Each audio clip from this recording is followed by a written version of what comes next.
Hello and welcome back to the Cashmere Couch. Today I have not put up a backdrop or anything because I wanted to be very transparent with you guys about why I have not posted in the past 4 weeks. I'm very aware that I have not been, I've been completely off the grid. I have not posted anything on TikTok either the past few weeks because I decided to make a very drastic change in my lifestyle for the better. But I think what has happened is that my body is going through a period of detox right now. And it's everything that's got to do with my lungs and my breathing. I haven't been able to speak loudly, to take deep breaths, or to, speak a full sentence without taking breaks in between, without ending up in a coughing fit. I don't even know how long it's gonna last. I really hope that it goes away soon. Besides this, I have also been having great blessings in my life the past few weeks. And they're good things, but I have been taking some time to process them. The reality is that life had consumed me, not overwhelmed me, but consumed me. And thank you so much for your patience. Today we are talking about cycle syncing, and this is part 2. If you haven't watched the previous video, I'm gonna link it right over here. I think this is where the link is gonna come, or maybe here, I don't know. If you're new here, my name is Tulasi, and this is where we discuss the magic and the mayhem that is motherhood. However, today, because we're on a part 2, I want to re-emphasize that this video is not just for mothers. It is for anybody who is or knows a menstruating woman. Okay, so if you are someone who has your period, whether or not it is regular, I think it's very important for us to know about cycle syncing. Cycle syncing is basically you understanding about your reproductive health, because again, I've said this so many times, women's health is governed by hormones. I've said this before, and I'm really standing strong by it. The more I find out about cycle syncing, the more convinced I am that our hormones are everything. Okay, that doesn't mean that when you have attained menopause, you're basically done. But right now, I want you guys to understand really and grasp the concept of how you can understand your period and then schedule your life and the activities of your daily living in accordance with this cycle. Because when you understand why you feel the way you do in certain phases of your cycle, it's going to really help you understand what you can and shouldn't be doing during those phases. So that's what we're trying to tackle today. I am, as usual, going to try and keep this as short and as simple as possible. Today's focus is going to be on the hormones that are prominent in the different phases and what they help you to do. And so by understanding this information, what you can do for yourself, because you know what's happening inside your body. I really hope that was clear. I don't know how else to put it even more clearly. So let's go. So the first phase of your cycle is denoted by the days of your bleeding. So your menstrual period is the first day of your bleeding is day 1 of your entire cycle. Okay, and this I call winter. If you've watched the previous video, I tried to explain a little bit about why I think the 4 phases of your cycle are like the 4 seasons. Okay, when you experience winter, even if you live in a place that doesn't have winter, you can imagine when it's really, really cold outside, you just want to stay indoors, you want to have warm drinks, you want to cozy up. That's the whole idea of winter, what it does to you. And that is exactly what you feel like when you're on your period. You just want to laze and curl up in bed. Actually, it's not even about lazing. You just want to be comforted, in bed. Um, you're just wrapped in your blanket and you're just trying to find that perfect position. Now, this is something that ancient civilizations and ancient cultures, religions, they actually have recognized.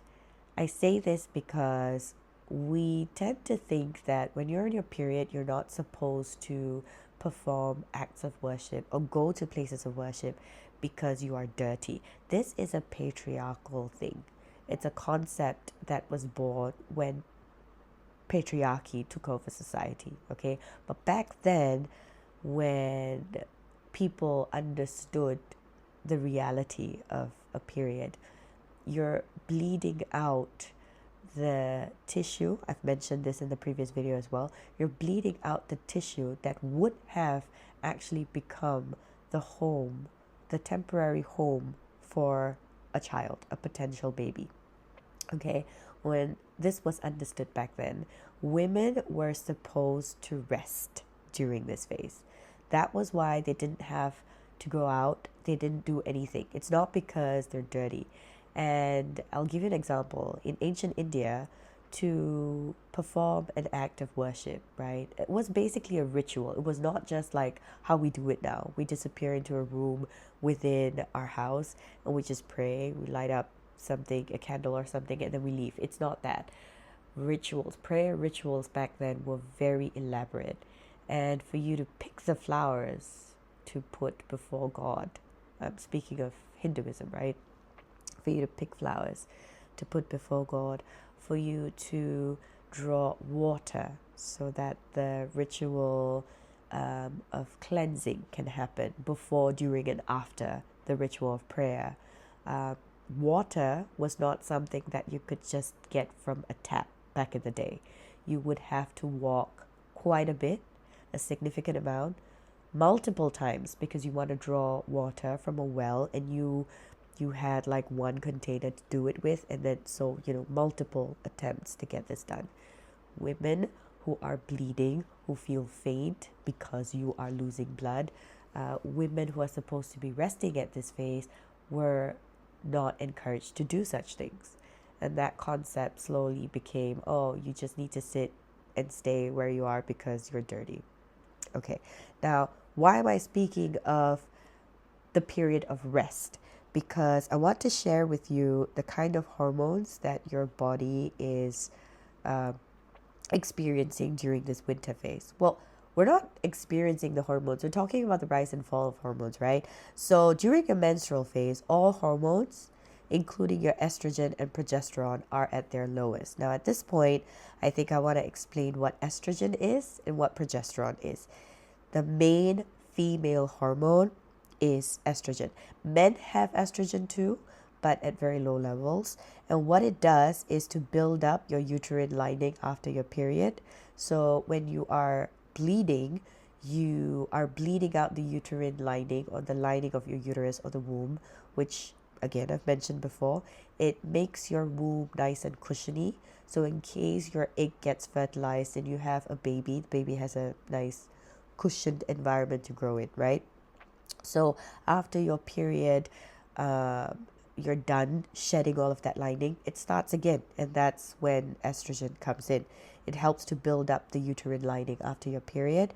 It also boosts your energy, mood, and brain function, which is why when you have your period, you feel like you have brain fog and you're just super lethargic, like I am right now, because I'm actually on my period. And your mood and your energy is all super low. You're not like as alive as you usually would be. Estrogen also improves skin elasticity and hydration. So say hello to your glow when estrogen is at its peak. In the stage of winter or the menstrual phase, that is when your skin is its dullest and you have all sorts of breakouts happening.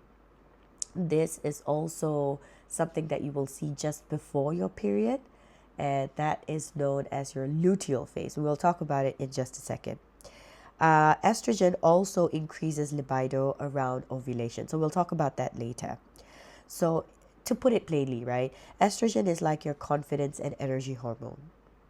So when it's at its peak, you are the best woman that you can be. Okay. And this is why you feel more social, creative, and energized during the other phases where your estrogen is peaking. So we're going to talk about that later as well.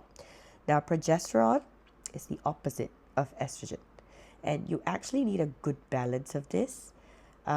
If you are experiencing regular flows and regular cycles, it means that your balance is quite okay.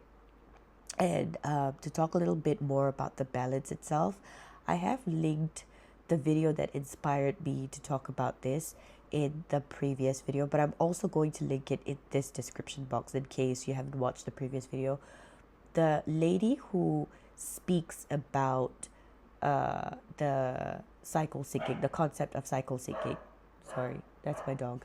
The lady who speaks about the concept of cycle syncing in this video does a great job at explaining the more technical terms. So if you're really interested to know about like the balance and all that, you should go check her out. And so the progesterone is the opposite. It has the opposite effect of estrogen. Estrogen creates the more lively, bubbly, energetic version of you. And progesterone is the calming, nesting hormone. This is the mother inside that is asking you to rest. Okay, so what this does is to prepare the uterus for a possible pregnancy, and it raises your body temperature slightly. So if you realize, whenever you have your period, your body, well, besides the fact that you're actually bleeding out blood, right? You're bleeding out. So the warmth in your body goes down. You actually are a little bit colder when you are on your period. But just before that, your body is a little bit warmer. I'll share with you when your progesterone goes up, okay? It also promotes better sleep and puts you in a calmer mood. So again, when you notice that progesterone becomes higher in one of your phases, you notice that that's what you are. That's where you are. You're more serene. You're calmer. Okay. And the one downside to progesterone is that it can slow digestion, which is why some women feel bloated just before their period, because that's when your progesterone goes up. Now, to put it plainly, again, progesterone is like your soothing and grounding hormone, that mother hormone. Okay, and it helps you wind down, reflect, and focus. But if it is too much, if there is no balance and you have too much progesterone that's not coming down, it can make you feel sluggish or moody. And this is the classic PMS symptom, right? You just feel like you're out of sync and you're just not connected in any way with anything that is in your life. You just want to roll up into a ball. That is when your progesterone peaks, just before your period. So that's your luteal phase. We'll talk about it in a while. Let's go back to the menstrual phase. Now, what is the gift of this phase? When I'm at rest, what should I be doing? What should I be focusing on? I hear you when you say, I can't just take 7 days of rest. I need to go to work. I need to function. I need to take care of my kids. Yes, but you also need to know how you can plan out your activities or schedule everything in a month. So for instance, this is the period where you're naturally resetting your body. And so this is a great time for reflection, journaling, or resting, right? So all the calming, grounding foods that you want to have, this is the period to have it. If you are planning on starting a new routine, starting a new workout plan, starting a new diet plan, this is the worst time to do it. This is what I mean. If you understand what's happening in your body, then you can do things or plan out your activities to make use of what's happening in your body to assist you. So this is the worst time to try doing new things. Okay? When can you do other stuff, like new stuff? You want to go on a diet, you want to try something new with your kids. The next phase. The next phase is when you can do this. This is your follicular phase. And the follicular phase is when your estrogen starts to rise. And remember, estrogen is your creative, your flow hormone. And this is also your confidence hormone. So during your follicular phase, when your estrogen is slowly starting to go up. This is when you feel more energetic, your brain becomes sharper, you start to lose the brain fog, the lethargy, you're more open to new ideas. This is the creative phase. Okay, you also would notice that you're more motivated to try new things, new projects, new plans. This is when, so maybe when you are on your period, this is a time for reflection. You think about what has happened in the past month, what has worked, what hasn't, what you want to do. You can start journaling this when you are menstruating. And then when you enter your follicular phase, this is when you put your plans to action. So you see now how you can better plan your days when you are in sync mentally with what is happening in your body, right? So during your follicular phase, your estrogen starts to rise, and also your follicle stimulating hormone, or FSH, starts to go up, and that starts to help to prepare an egg. So I'm not going to go into the details for those kind of hormones because I want to know, or I want to share with you more about the things that are going to help us in our creative energy, in like doing things, right? So this is the period of new beginnings. So we call this spring, okay?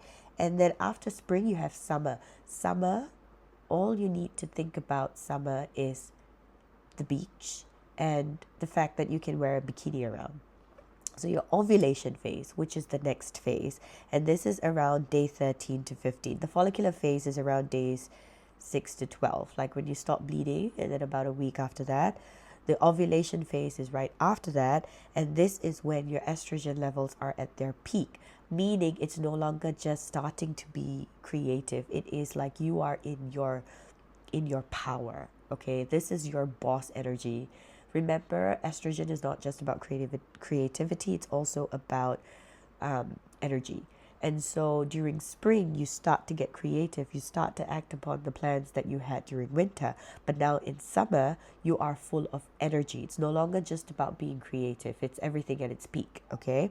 So estrogen peaks at this time. Now, one thing I want you to remember, when I say bikini body, for you to remember summer, I'm also talking about the fact that this is when your body is peaking in terms of confidence. Ovulation is the period where you are essentially in heat, to put it really plainly. And so the hormones in your body are designed to make you look, feel, and everything more attractive to the opposite sex. If you're not into that, then, just know that this is how you were biologically designed. So you are going to be at the peak of your confidence, your attractiveness, your everything. This is when you're going to be scheduling dates. This is when you are going to be scheduling those big, very important meetings where you need to shine, your presentations. Like, what do you need your confidence for? All of that is going to be done during this phase, okay? So the gift of this phase is connection. You're able to really be social and go out and do things, right? And this is the best time for public speaking, okay? Date nights, and then you want to pitch big ideas. You want to present like a final year project or something like that. If you can, you schedule it at around this time. Whatever freedom you have to schedule important stuff, you try and do it during this period, okay? This is also when your energy and libido are high, your communication skills peak, and this is also when you might notice glowing skin. So if possible, I want you to try and have a cycle syncing journal where you actually track down the different phases of your cycle, and I want you to track symptoms. Like, try and see if the symptoms become predictable after a while. Because because the things that I experienced during my cycle and the things that you experience during your cycle, they might be very similar, but they're going to be very important like for the individual. I'm not gonna be sharing the things that happened with me because that might not be the same things that happen for you. So it's very important for you to keep a journal about these things so that you understand, hey, this worked for me during my ovulation phase last month, and I'm going to try and do something similar this month. You get what I mean?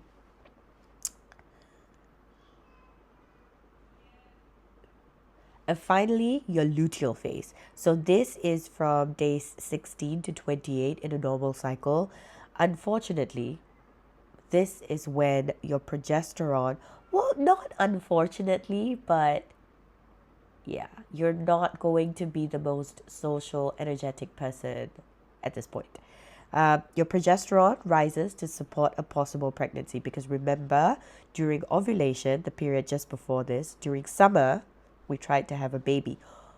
Even if you're not actively trying to plan for a baby or have a baby, that is the period where you're supposed to be doing it, right? So during the luteal phase, this is autumn. This is when you start winding down, right? You prepare for winter. So this is when your progesterone rises, the mothering, nurturing hormone rises to support a possible pregnancy. We call it the mothering hormone because if you do get pregnant after this, during this phase, then, progesterone is the one that will just give you your maternal instincts, I suppose, right?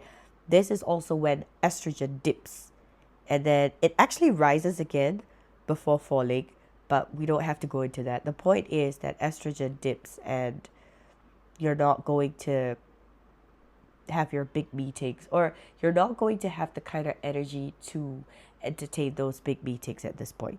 Okay, in the early luteal stage you might still feel steady and productive, but as progesterone begins to dominate, you will start to feel calmer and more grounded. And the problem is that if your progesterone is out of balance, you will start to feel more sluggish. So to be more grounded and be at peace is very different from really being like drawn down and feeling sluggish. So if you really feel very sluggish, it could be because of your foods. Because one thing that can assist with your hormonal balance is the things that you eat, okay? PMS symptoms show up here if pregnancy doesn't occur. And the gift of this phase, the gift of autumn, is focus and detail. It is a natural time to finish tasks, to organize and prepare, because autumn is essentially about preparation for a point in time or a season that you're not meant to just handle like that. You're supposed to have some preparation. You're supposed to buy, if you're entering winter, you're supposed to buy specific clothes for it. You're supposed to get the fireplace ready. You're supposed to have your supplies and you want to stay inside. So autumn is the preparation phase. And that is what the luteal phase is. Now, I've also found out that there are certain foods that you can eat, specifically certain seeds. And I just wanted to quickly share that with you. Now I'm going to read this off of my notes. Seed cycling is a natural way to support your hormones throughout the month by eating specific seeds in each phase of your cycle. And yes, I do mean seeds. So the 4 seeds that you should stock your pantry with are flax seeds and pumpkin seeds, sesame seeds and sunflower seeds, okay? But you need to keep in mind that you have to sync your seeds with your cycle. Okay, so this is how it works. For the first half of, well, I can't call it the first half, beginning from your follicular stage. So remember spring and summer. Okay, now we're going to talk about spring and summer as being the first half of your cycle. Typically, when you say your cycle starts, you start with your menstrual phase, which is winter. But now, for the purpose of understanding seed cycling, we're going to talk about spring and summer, which is follicular and ovulation phases, right? These phases will be your first half, and this is when you want to take flax seeds and pumpkin seeds. They are thought to help balance your rising estrogen and to support your ovulation. So again, these are going to help your hormones. They're going to help with balance, okay? There are different types of food. There are different desserts that you can make with these seeds. I encourage you to go on TikTok to find out more about the things that you can eat with regards to seed cycling. Of course, besides the seeds, there are also actual foods that can help with certain hormones. So I would encourage you to do your own research because I'm not a nutritionist. I am still finding out things on my own. I'm still doing my research with regards to hormonal health. I'm not some expert, but these are just things that I'm sharing with you as I would share with a girlfriend, okay? Now, the second half, or the autumn and winter stages, the luteal and menstrual phases, right? You can have sesame seeds and sunflower seeds. These are believed to support progesterone production, and they're supposed to calm PMS symptoms. Now, let's go into a little bit of technicality. The idea is that these seeds provide healthy fats, fiber, and nutrients like zinc and magnesium, which can make it easier for your body to naturally regulate hormones. There you go. Seed cycling is not a magic cure, but many women find it. Seed cycling isn't a magic cure, but many women find that it helps to reduce PMS, balance mood, and support fertility. I don't know where the studies are. I am not going to link the studies or anything because I haven't found any, but this is just feedback from women generally, right? And it's also a very easy way to get more nutrients into your diet. People add them to smoothies, they sprinkle them with oats, or even mix them up into energy balls. And I have been very interested to try and make energy balls because they're very similar to the concept of making laddus. I am an Indian girl and I love my laddus.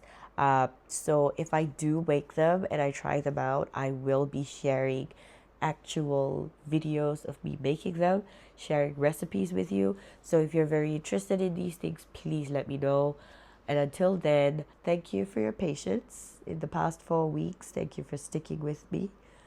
I will see you guys really soon.